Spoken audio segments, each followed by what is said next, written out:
Summer keeps winding down, so take hold of what remains. Now is a good time to go after northern pike. And Ray Gildow of the Nisswa Guides League tells you how to catch a pike in this week's fishing tips.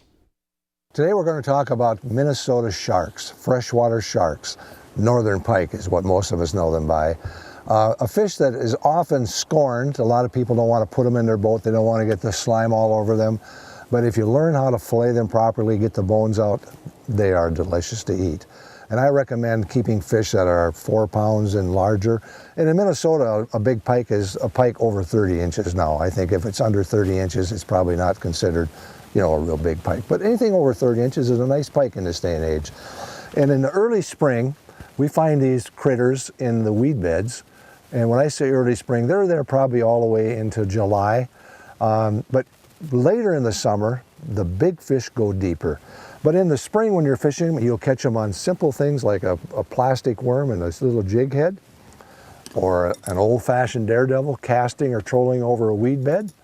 That's been around Minnesota longer than I have, which is saying something.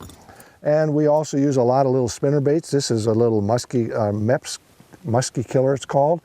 Deadly on northern pike.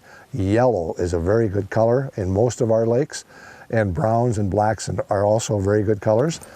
But to go catch the big fish in the late summer, I like to go down deep, 25 to 35 feet of water, and I use an old-fashioned Lindy rig.